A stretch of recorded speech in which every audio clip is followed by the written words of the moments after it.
The sound of clinking glasses and bursts of laughter filled the expansive living room of the Okoro family mansion, nestled in the upscale neighborhood of Ikoyi, Lagos.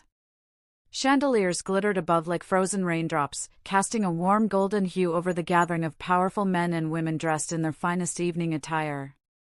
Tonight was a grand occasion, Chinelo Okoro's 30th birthday party, a celebration that had been planned for months and rumored to have cost over $50,000. Chinelo, the only daughter of the Okoro family, was the pride and joy of her parents. Beautiful, ambitious, and successful, she ran one of the most profitable real estate companies in Nigeria. Her father, Chief Gabriel Okoro, a respected business magnate, adored her and never missed an opportunity to showcase her brilliance to the world.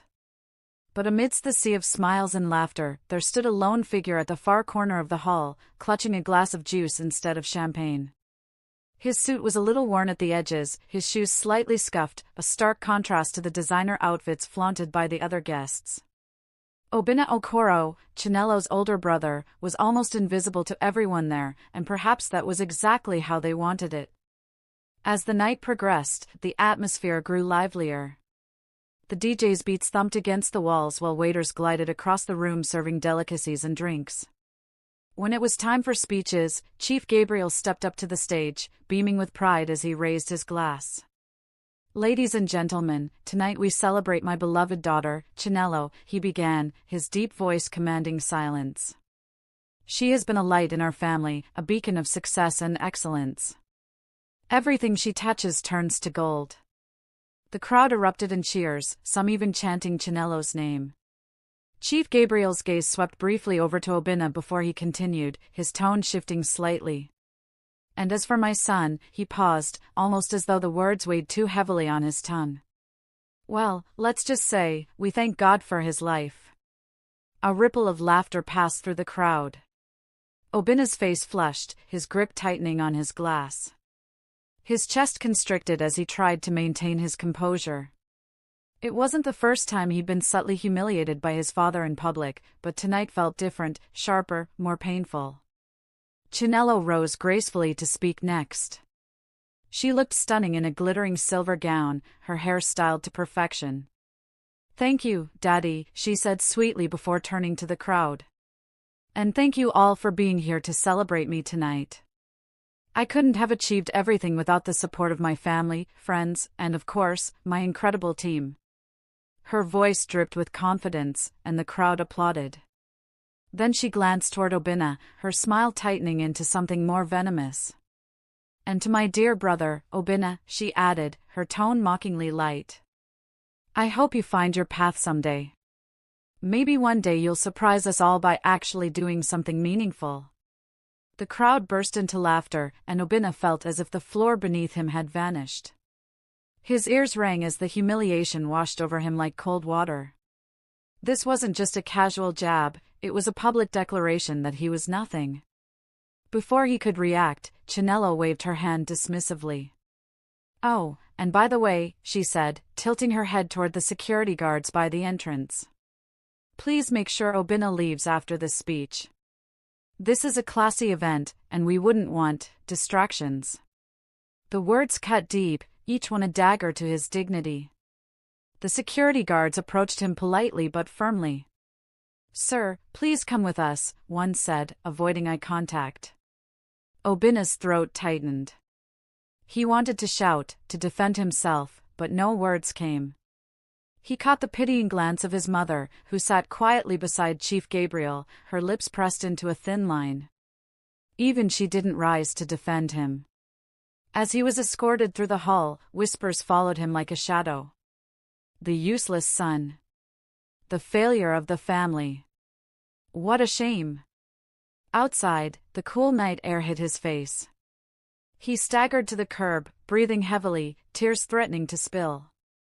For years, he had been the overlooked child, the one who never seemed to meet his father's impossibly high expectations. When Chinelo graduated top of her class, Obinna was still struggling to finish university. When she launched her company, he was working odd jobs, trying to find his footing. Every attempt he made seemed to crumble, and eventually, he stopped trying to please them altogether. But what no one knew was that Obinna wasn't as powerless as they thought. Back when their father had expanded the family's business empire, Obinna had been given a small administrative role in one of the companies, a role so minor that everyone, including Chinelo, assumed it was meaningless. What they didn't realize was that this company, Okoro Holdings Capital, held key stakes in several other ventures, including Chinelo's prized real estate firm. Over the years, Obinna had quietly studied the business world. While he failed outwardly in many areas, he'd grown adept at understanding finance and investments. He had built relationships, gained trust, and most importantly, secured legal access to accounts and shares without drawing attention. As Obinna walked down the quiet street, replaying the night's events in his mind, a slow, cold determination settled over him. The sting of humiliation transformed into something sharper, resolve. They thought he was useless. They thought they could discard him like trash. But he was done being their punching bag. The very empire they had mocked him from was one he had the power to control. They had given him the keys without realizing it. And now, for the first time, he was ready to use them. The following morning, while the Okoro mansion buzzed with laughter and chatter over breakfast, Obinna sat alone in a small, modest apartment. His laptop screen glowed in front of him, displaying a series of financial dashboards. His fingers hovered over the keyboard for a moment before he began typing, his movements precise and deliberate. Within hours, several bank accounts linked to the family businesses were frozen. Payments to contractors and suppliers halted. Salaries were delayed. Confusion spread like wildfire. At first, Chinelo and Chief Gabriel assumed it was a minor technical glitch. But when calls to the bank revealed that the freezes had been authorized internally, with Obinna's digital signature, panic began to set in. "What nonsense is this?" Chinelo shouted, pacing her office. "How could that idiot have access to my company's accounts?" Her assistant stammered, "Madam, the documents all show his name.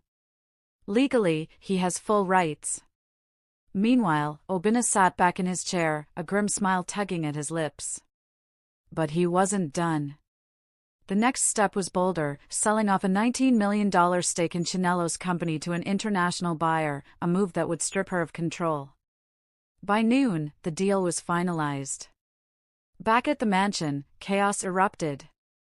Chinelo stormed into the family's private study, where her father sat, pale and trembling as he read through legal documents. "Daddy! Obinna has sold my company shares," she screamed. "Do something." Chief Gabriel's face darkened. "I can't," he muttered. Legally, he had the authority. "I gave him those rights years ago, thinking he'd never use them. It was a safety net, Chinelo. I never imagined." "You never imagined because you underestimated him," a voice said from the doorway. They turned to see Obinna standing there, calm and collected, a stark contrast to their panic. His presence sent a wave of silence across the room. "You called me useless," he said softly, his gaze fixed on Chinelo. "You threw me out of your party like I was nothing. But let me tell you something, I'm the one who's been keeping this family empire stable for years behind the scenes. While you basked in glory, I was the shadow making sure you didn't drown." Chinelo's lips trembled, but no words came. "This isn't about money," Obinna continued, his voice cold and deliberate. "This is about respect. You all never saw me, never valued me. So now, I've taken back the power you denied me." Chief Gabriel's fists clenched. "Obinna, you've ruined us. Do you understand the damage you've caused?" "No, Father," Obinna said, shaking his head. "I didn't ruin us. You did, when you chose pride over family. When you decided one child mattered and the other didn't." As Obinna turned to leave, the weight of his actions pressed heavily on him. Deep down, a part of him wished things had been different, that his family had loved him for who he was instead of what he could do. But there was no turning back now. The world would no longer see him as the useless son, and his family would never forget the day they underestimated him. The Okoro mansion was no longer filled with music and laughter. Instead, it vibrated with rage, confusion, and a deep undercurrent of fear. The servants moved cautiously, whispering among themselves about the drama unfolding behind closed doors. Chinelo sat on the floor of her once glamorous bedroom, her silver birthday gown now wrinkled and tear-streaked. The confident, untouchable woman who had been the center of attention just a night ago was gone. In her place was someone fragile, her entire empire slipping through her fingers. "Daddy, please, you have to fix this," she sobbed, clutching Chief Gabriel's arm. "I've built everything from scratch. How could you give Obinna such access? He was useless, he didn't deserve it." Chief Gabriel stood by the window, his face drawn and aged. "I gave him those rights because I pitied him," he admitted, his voice heavy with regret. "I thought one day he might find purpose, but I never believed he would use them against us." His wife, Mama Ifeoma, finally spoke, her tone sharp yet trembling. "This family has always been divided, Gabriel. You praised one child while neglecting the other. This is the harvest of those seeds. Now both of them are drowning." Just then, Obinna entered, dressed simply but carrying himself with quiet power. His presence commanded silence. "I didn't come here to gloat," he said, his voice calm but edged with steel. "I came to make things clear. The accounts are frozen. The $19 million stake has been sold. And I am now majority shareholder in what used to be your empire." Chinelo's face contorted with fury. "You've destroyed me. Do you know how many people depend on my company? Hundreds of employees. Families. You'll ruin them all just to prove a point?" Obinna's expression softened for a brief moment. "I know. Which is why I've already spoken with the new investors. They'll keep the company running, but under my leadership." "You?" Chinelo spat. "You think you can run a business? You can barely manage your own life." Obinna stepped closer, his voice dropping to a near whisper. "I've been running this family's finances from the shadows for years, Chinelo. While you were taking photo shoots for magazines and cutting ribbons at launch events, I was the one fixing the numbers, managing the debts, making sure this family stayed afloat. But you never saw me." His words hung heavy in the air. Even Chief Gabriel looked stunned. Mama Ifeoma wiped her tears. "Obinna, you've proven your point. But must it come to this? You've torn your sister's life apart." Obinna's jaw tightened. "She tore mine apart first when she publicly humiliated me, when this entire family treated me like a ghost.